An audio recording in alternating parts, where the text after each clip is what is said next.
আপনাদের প্রত্যেককে সেই গণ অভ্যুত্থানের শুভেচ্ছা, যে গণ অভ্যুত্থানকে এই সরকার ভুলতে বসেছে। আপনাদেরকে সেই শহীদদের রক্তের শুভেচ্ছা, যেই শহীদদের রক্তকে এই সরকার ভুলতে বসেছে। অথচ এই রক্তের উপর দাঁড়িয়ে আজকে তারা নাটক করছে।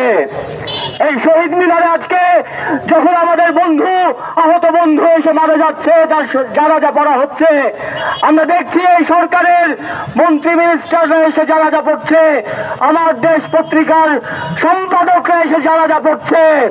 অথচ এই আহত বন্ধুদের চিকিৎসা দেওয়ার কোনো চেষ্টা তাদের মধ্যে আমরা দেখতে পাই না। বিন্দুমাত্র লজ্জা থাকলে যখন এই আহত বন্ধুরা হাসপাতালের নিচে নেমে এসেছিল, উপদেষ্টাকে ঘেরাও করেছিল, তারা তখনই তাদের সেই সেবার ব্যবস্থা করত। আজকে আমার ওই আহত বন্ধুকে তখন ধুকে ধুকে মরতে হতো না। 24 জন রিক্সা শ্রমিক এই 20 দিনে মারা গিয়েছে, জুলাইয়ের 15 থেকে আগস্টের 5।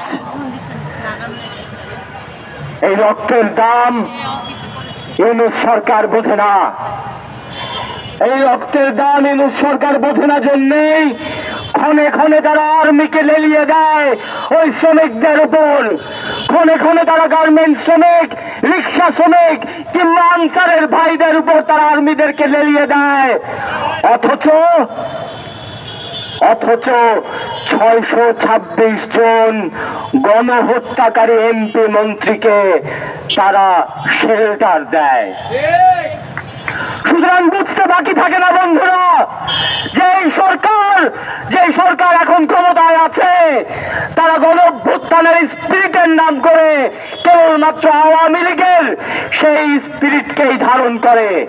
তারা গণ অভ্যুত্থানের স্পিরিটের নাম করে কেবলমাত্র গণহত্যার স্পিরিটকেই ধারণ করে। এখন পর্যন্ত কোন আওয়ামী ফ্যাসিস্টদের বিচারের আমরা লক্ষণ দেখতে পাই না, বরং আমরা দেখি নানান জায়গায় তাদেরকে পালিয়ে যেতে সাহায্য করে এই সরকারের বাহিনী।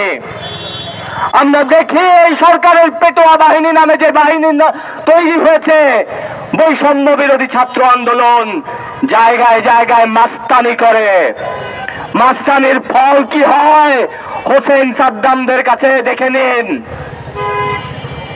আর যদি তা বুঝতে না পারেন, তাহলে আপনাদেরকে বোঝানোর সক্ষমতা এই রাজু ভাস্কর্যের চারপাশে যারা আছে, যারা এই সভা শুনছেন, তাদের জানা আছে